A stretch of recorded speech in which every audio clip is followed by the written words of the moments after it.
Mos i digjni shanset për komoditet të përkohshëm, një udhëzim për jetën e suksesshme. Në një botë ku kënaqësitë e shpejta dhe rehatia momentale janë në dispozicion të pandërprerë, është e lehtë të biesh në kurthin e komoditetit të përkohshëm.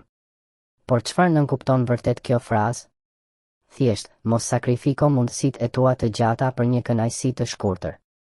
Ky parim nuk është thjesht një këshill, por një filozofi jete që mund të ndryshojë drejtimin e fatit tënd. Çfarë është komoditeti i përkohshëm? Komoditeti i përkohshëm është ajo ndjenjë e rehatisë që vjen nga zgjedhjet që bëjmë për të shmangur vështirësinë ose sfidën e momentit. Për shembull, të zgjasësh një projekt për të parë një seri televizive. Të shpenzosh të gjitha kursimet në një blerje impulsive në vend që të investosh për të ardhmen. Të qëndrosh në një marrëdhënie të dëmshme për shkak të frikës nga vetmia. Këto zgjedhje ofrojnë kënaqësi të menjëhershme, por çmimin e tyre e paguajnë ëndrat dhe qëllimet e gjata. Pasojat, kur eja vjen më vonë. Kur zgjedhim rehatinë e shpejtë, rrënjët e suksesit ton fillojnë të thahen. Për shembull, profesioni, një punonjës që shmang përgjegjësitë për të pushuar do të humbas mundësinë për avancim. Shëndeti, ushqimi i shpejtë dhe mungesa e ushtrimeve çojnë në probleme kronike. Financa, shpenzimet e panevojshme në tani krijojnë varfëri të nesërmen. Marrëdhëniet, kompromiset e bëra nga frika sjellin vetmi emocionale.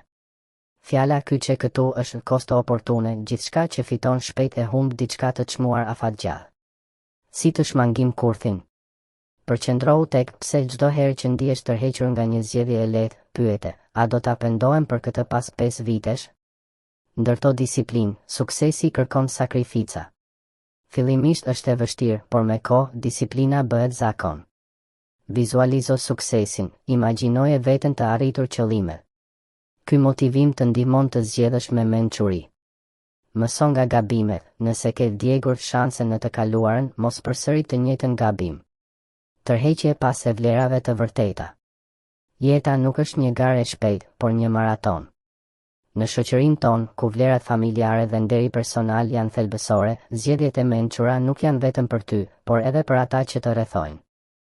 Ashtu si thot një thënie e vjetër shqiptare, mendje së shpejt i bie zjarri në xhep, nxitimi çon në humbje.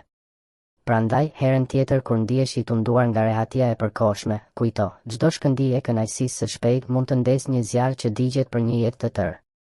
Zgjidh mençuri dhe do të ndërtosh një të ardhme që do të kënaqë jo vetëm ty, por edhe brezat pas teje. Mos harro, suksesi është si pemët, kërkon kohë dhe durim për të mbirë, por frytet e tij janë të ëmbla dhe të përhershme.